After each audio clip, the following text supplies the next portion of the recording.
je fais de plus en plus le choix de faire mes propres toiles. Déjà, c'est un gage de qualité parce qu'on a le choix du matériel, on a un travail artisanal qui est soigné en théorie, et aussi on peut réaliser d'énormes économies grâce à ça. Pour peindre, j'ai besoin d'un châssis. Alors le châssis, c'est particulier, donc soit on a la possibilité d'acheter un châssis nu, enfin des baguettes de châssis nus dans le commerce. Par contre, c'est pas l'option la plus économique. En général, ça coûte assez cher, ça peut coûter même le prix d'une toile qu'on achète toute faite. Donc ce que je fais, c'est que j'achète une toile en coton de moyenne gamme à peu près, et eh bien j'enlève les clous et agrafes qui maintiennent la toile et je récupère le châssis. Donc ça me fait par exemple pour une toile que j'ai achetée de 25p. Je l'ai acheté 14 € dans le commerce, et là en faisant moi-même ma toile, en récupérant ce châssis, en tout et pour tout, j'en aurais eu pour environ 20 €. Quand on enlève les agrafes et les petits clous, il est quand même préférable d'avoir des outils, puisque alors j'ai pu tenter l'expérience, j'ai déjà essayé avec des tournevis, avec des petits couteaux, avec les ongles d'ailleurs, et je peux vous dire que c'est très long, ça peut vous blesser. Et c'est moins efficace qu'avec des outils un peu plus adaptés. Donc j'utilise donc des outils pour tapissier. Donc c'est un petit pied de biche et un haut agrafe spécialement conçu pour ça, ou plutôt pour la tapisserie et autres moquettes. Bien sûr, je ne jette rien. La toile en coton que j'ai pu récupérer, je vais l'utiliser pour mes études. Je vais éventuellement l'encoller sur des panneaux en bois par exemple pour peindre des études. L'étape la plus délicate, c'est réellement celle-ci. C'est celle où l'on doit tendre la toile sur le châssis. Donc si la toile est mal tendue, ça risque de gondoler lorsqu'on l'enduit. Ce sera pas terrible pour peindre également. Vous n'aurez pas une surface très dure. Donc il faut vraiment être très très scrupuleux lors de cette étape. Alors, pour tendre la toile, moi j'utilise une agrafeuse, encore une fois une agrafeuse rayon bricolage.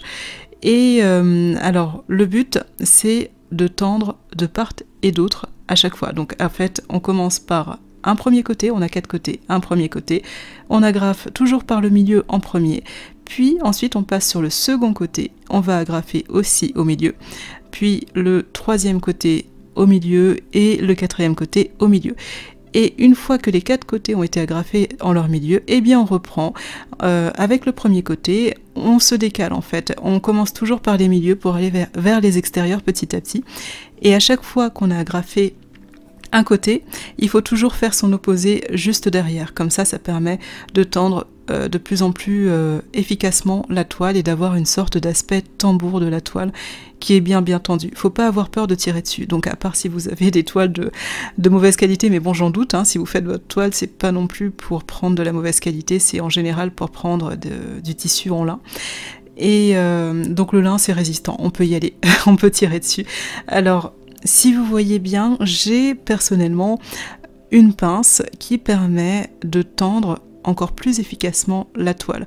C'est quelque chose que l'on peut faire bien entendu avec les mains, mais j'en ai tellement eu marre de faire avec les mains et en sachant que les doigts sont pas aussi plats que la pince que j'utilise et n'ont pas cette capacité de retenir le tissu. Alors le tissu, bizarrement, il glisse toujours du bout des doigts et au bout d'un moment ça fait quand même un peu mal aux doigts. Donc si vous avez beaucoup de force tant mieux, mais ça peut être une étape très longue, surtout pour les grandes toiles ou pour quelqu'un qui manque un peu de force on va dire, donc bon, il faut tirer dessus quand même un minimum.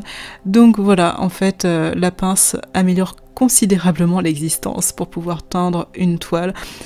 C'est pas quelque chose à acheter si vous en aviez pas l'intention, si vous tendez des toiles que occasionnellement, mais par contre si vous faites souvent vos toiles, ça peut valoir le coup de l'acheter. Au final, il ne restera plus que les coins. Alors les coins, c'est vraiment quelque chose qu'il faut soigner. Il faut les plier un peu comme un paquet cadeau. Il faut que ce soit bien droit. Il faut que ce soit assez régulier. Il faut penser qu'en fait, une toile, si vous l'exposez sans encadrement, il faut que ça puisse poser sur le mur sans avoir une sorte de petite bosse derrière.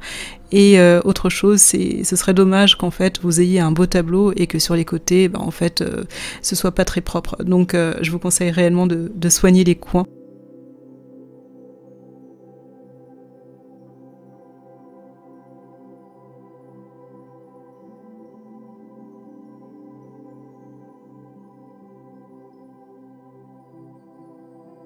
L'encollage peut se faire avec du liant acrylique comme ce que je fais, ou bien une colle, mais par contre une colle à pH neutre.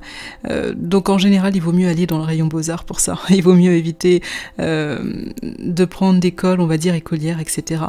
Il y a la colle de peau de lapin. Alors le souci, la colle de peau de lapin, c'est quelque chose qui a été utilisé traditionnellement dans le passé, mais il y a un plus grand risque, on va dire, de moisissure lorsqu'on l'utilise. Donc voilà, le liant acrylique fait très bien l'affaire. Donc ça permet de protéger la toile contre la moisissure. Donc j'en applique devant mais aussi derrière en fine couche. Donc l'astuce, si c'est trop épais, c'est d'asperger un peu d'eau sur la toile pour petit à petit fluidifier cette colle. J'attends ensuite le séchage complet de la toile avant de remettre une seconde couche par-dessus. Pour être sûr, bien entendu, on fait de la qualité, donc on fait pas de l'à peu près. Donc j'aime bien mettre 2 couches de liant acrylique, recto, verso, et sans oublier aussi tous les côtés. Alors juste attention, lors du séchage, il faut penser que c'est de la colle. Donc forcément, si vous appliquez partout sur tous les côtés de votre toile ce liant acrylique, cette colle, et que vous le laissez sécher sur un support, peu importe lequel, eh bien ça va coller à ce support. Donc moi ce que je fais, donc j'ai une toile qui est suffisamment grande, en fait j'ai une sorte de baguette en milieu de toile, et je cale un objet un peu cubique en dessous, comme ça j'évite en même temps le contact avec le sol.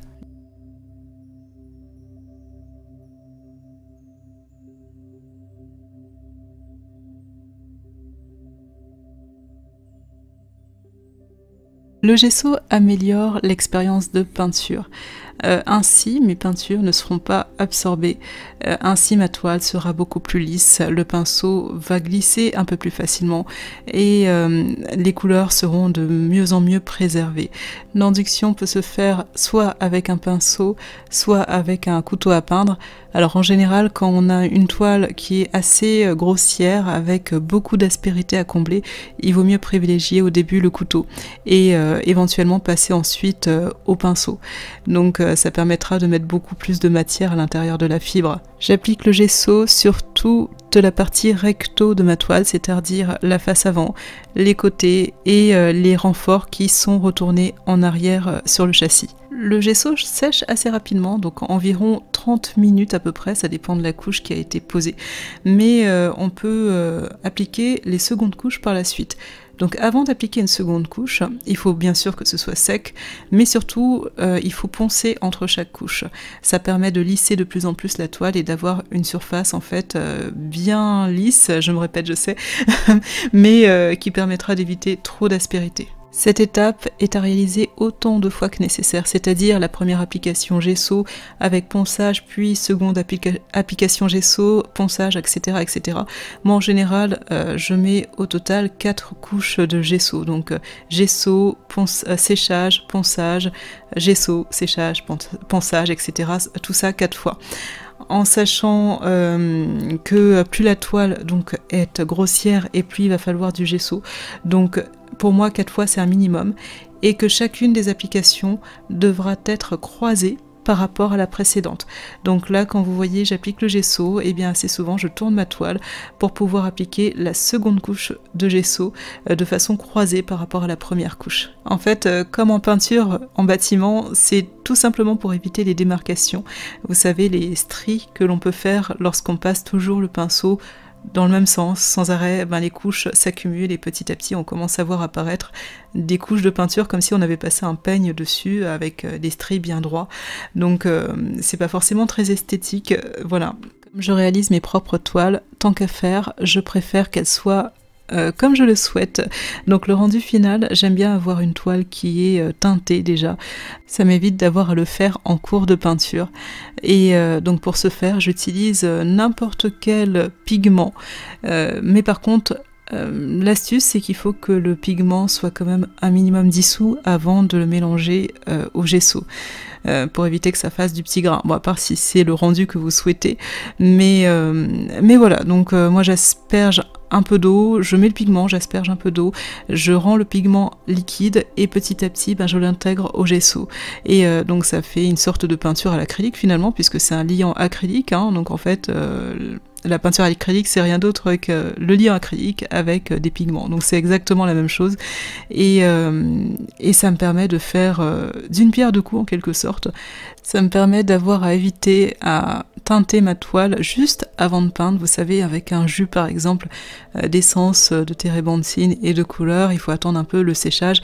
Et en fait, vous utilisez beaucoup d'essence à ce moment-là. Au final, pour être utile, il faut réellement en avoir le besoin de faire ces toiles. Bon, ça peut être un petit challenge personnel, mais ça va être surtout utile pour les peintres qui utilisent des toiles de lin de façon et qui souhaitent faire des économies, justement, éviter d'avoir à acheter des toiles de lin super chères, mais surtout de faire une toile de très bonne, d'excellente qualité, donc artisanale. Bien entendu, ça ne marchera pas si l'on n'est pas appliqué. Donc il faut vraiment s'appliquer pour frôler l'excellence et avoir un rendu, l'idéal en fait, hein, l'excellence comme j'ai dit. Et puis en dernier point, effectivement, le côté économique, moi je dis, c'est plus en matière en fait de recyclage aussi des matières que vous allez pouvoir conserver, comme la toile de coton que vous allez récupérer pour d'autres études. Donc pour moi, en fait, c'est un gage de qualité, un gage d'économie, et également, c'est valorisant d'avoir fait sa toile de A à Z, c'est-à-dire de la conception du châssis, ou presque, puisque le châssis, bon, c'est vrai qu'on va pas on va pas faire de la menuiserie, mais du châssis jusqu'à la peinture finale.